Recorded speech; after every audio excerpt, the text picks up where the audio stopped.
Welcome to Brainstorm MTG. I'm ELD, and this is Fast Effect, Double Speed Magic the Gathering. This is part of our Wednesday night Legacy series. I'm on Tin Fins versus Brian, one of our regulars here on what I thought was going to be Food Chain, one of the decks that he often sleeves up, and instead it is going to be Eldrazi opening up with Eye of Ugin into Mimic and a Chalice at 0. So that's going to shut off my Lotus Petals and Lion's Eye Diamond, part of the explosive mana package with Tin Fins. Still have access to Dark Ritual.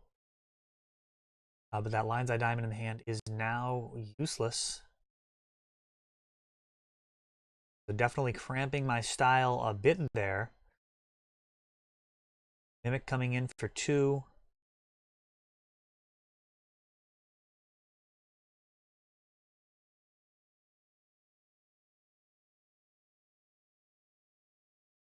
See here, 2 more. Entomb. So Urborg and Dark Depths. Threatening to make a 20/20 if I can find Thespian Stage. Entomb. Setting the stage for a reanimation of Griselbrand. And there's Children. Lion's Eye Diamond. Brian does catch the trigger. Unburial Rites in hand. Oh, and there's the Shallow Grave. Unburial Rites would have allowed for a flashback if Lion's Eye Diamond did resolved. Might as well throw it out there. Your opponent could miss their Chalice trigger. Shallow Grave bringing back Griselbrand, and we are off to the races here at only 5 life after this first activation. But Shallow Grave will get some more life. That's going to be a little difficult here. Brian has not drawn another land, so in a pretty reasonable spot.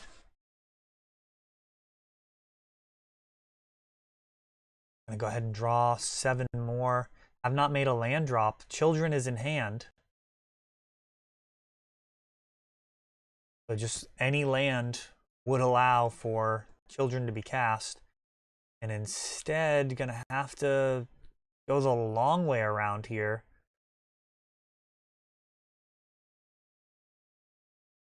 Using Unmask to get something out of Brian's hand here. Just taking Chalice because I believe we're going to see an Exhume.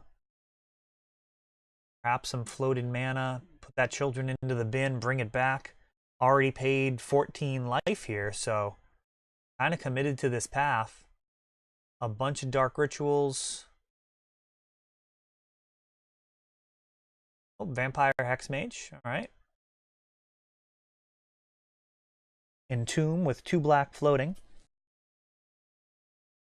So things are going sideways for Brian in a number of different ways here. Hexmage can make a 20/20 with that Dark Depths.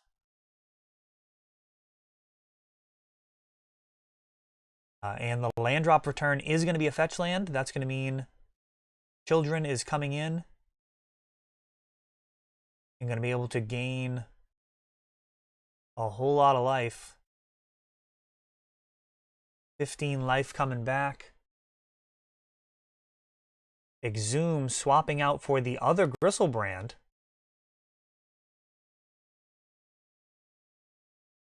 Without access to the artifact mana, perhaps not worth it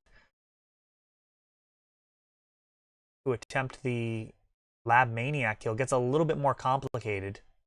You can still do it. You're basically going to need a lot of black mana.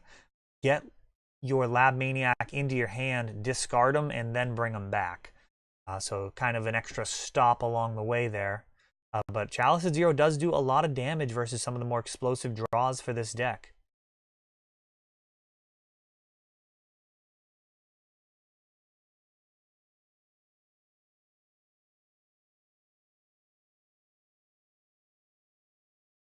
Brian finally drawing his lands just too little too late. Wasteland has held off that Dark Depths combo.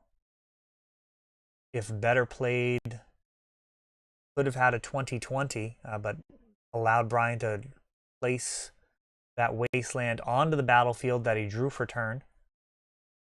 That does break up the Dark Depths combo. If I do attempt to use Vampire Hexmage on that 20/20, he can respond with Wasteland, breaking up the combo.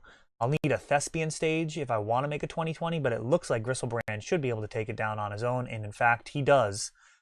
So not punished there for letting Brian get that Wasteland right off the top. Sorcerer's Spyglass. Looks like Ravenous Trap. Brian's got some spice for this matchup. Not a lot that Tin Fins wants to do versus Eldrazi in terms of sideboard strategy. You're generally trying to protect your graveyard with cards like Pithing Needle or Silent Gravestone. The rest of your sideboard is largely for Living Wish.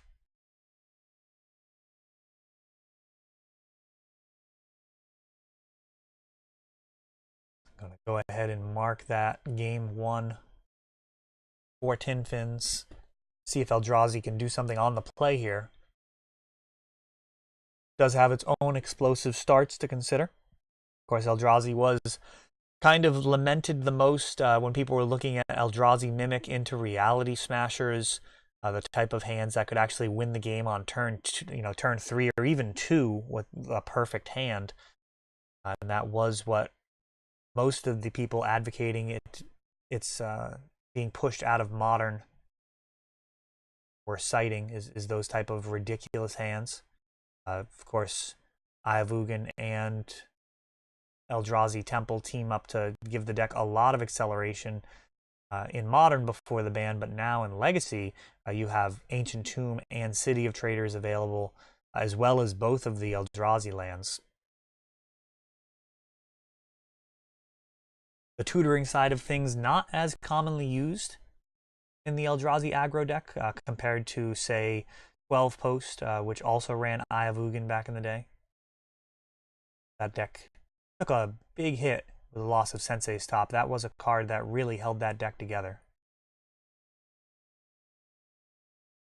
Tournaments are running a lot faster now without it. Brian opening up with Chalice at 0 and Chalice at 1. Draw for turn, discard Griselbrand. So it looks like change of plans. Thought-Knot Seer sees a hand that's actually going to be pretty problematic here. Exhume is going to happen. Fetch land, really kind of the perfect cards here to be able to play through it. The fetch lands are going to be able to grab a basic swamp in the face of that wasteland. I'll be able to have a couple of basic swamps here and hold on to that Bayou until I really need it. Oh yeah, we're about to see Exhume.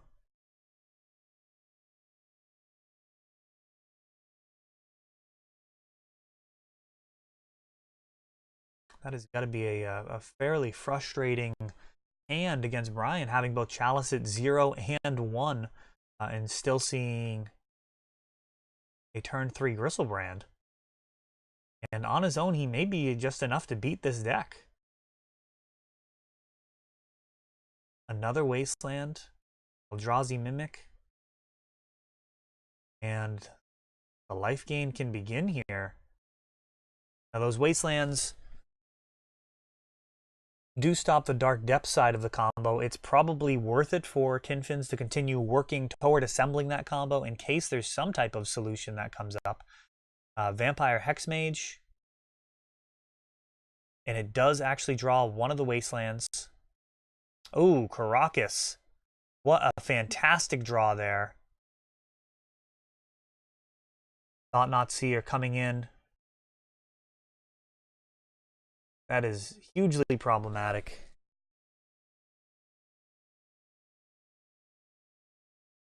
Not a ton Tin Fins can do against that outside of Living Wish. Living Wish can grab Sylvan Safekeeper, but this is getting bad real fast. So Brian with the perfect draw in Karakas. Looks like he may have stabilized the matchup.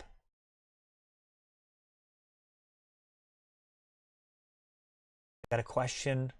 Not drawing the 7 off of Griselbrand in response to that Karakas. If you don't have a good enough hand already, may have been worth it to pay the 7 life and get 7 cards and try and assemble some other combo.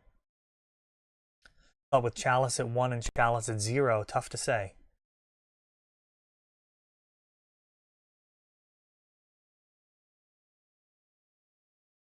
Another Vampire Hexmage.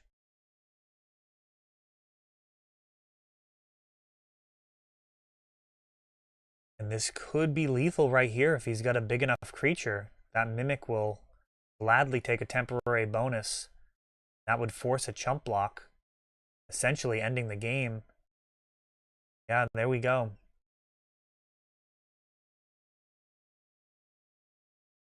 Another Thought-Knot Seer. This time,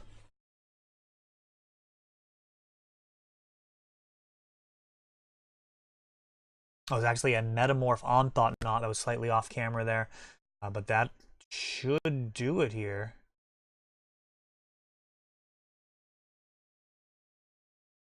Oh, did Brian not catch the trigger? I don't think he caught the trigger. Gonna have to divide the blocks here, though. Regardless, that's gonna do it. Moving on to game 3. Interesting there.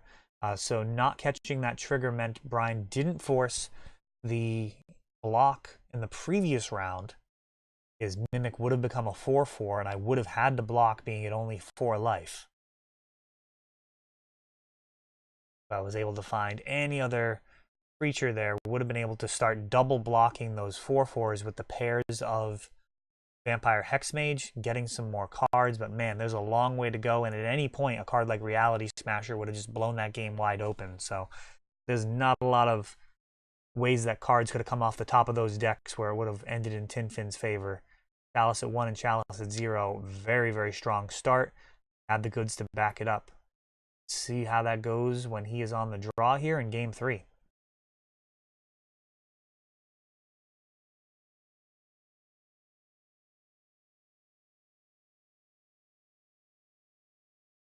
Pithing Needle, Handstop Wasteland. Looks like no lands, though. That's an easy mulligan. I never really mind those. Those don't bother me at all. When you have hands that are absolutely not keepable, it doesn't really matter. You just throw them back and move on. Nothing to whine about there.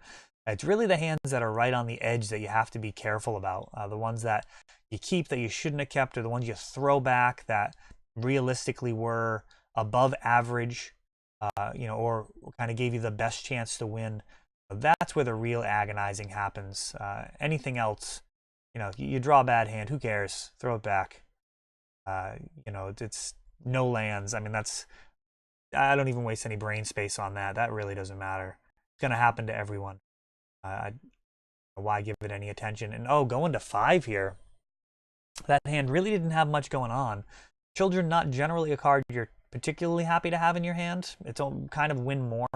If you're going to be drawing with Griselbrand anyways, it's likely you're going to be able to find an Entomb or a Living Wish or the Children itself off of those 7 to 14 plus cards that you might be drawing.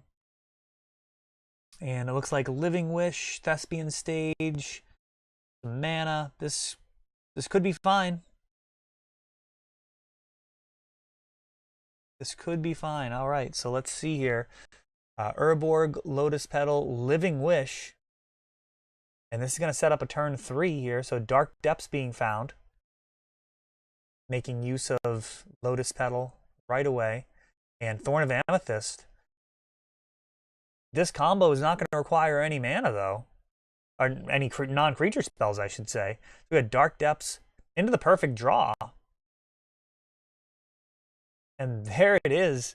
And passing the turn. So little danger there if Brian draws Wasteland. A little bit of danger. Endless one. But having the Thespian Stage means that we can actually play that and use both of these effects end step. So Brian needs to draw another Wasteland in order to be in this. 2 damage coming in with Vampire Hexmage. So we'll know right now if he has Karakas or Wasteland, that changes things. If not, it should be a 20/20 in the air.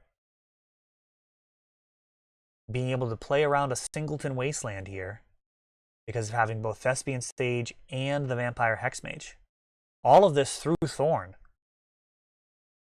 Which is pretty incredible. Some real solid deck building here by Matt, who placed in the top 16. GP Seattle with this. Cavern of Souls coming down. 2 damage coming in. probably worth it to make a 20/20 here. And that's exactly what's going to happen. So Thespian Sage targeting Dark Depths.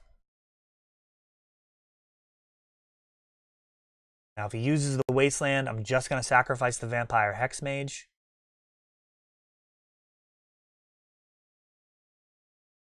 I'm taking that route because we lose the Hexmage instead of the Thespian Stage. Would prefer to have the extra mana on board in case somehow things go sideways. And there we go. Dark Depths taking it down through Thorn of Amethyst in a very fun match. Well played by Brian there as well. That's all for this one. If you enjoyed the video, please help grow the channel by subscribing. You'll be notified when we upload new videos like Fast Effect, Double Speed Magic with commentary, or Untapped, our raw tournament gameplay. Thanks for watching.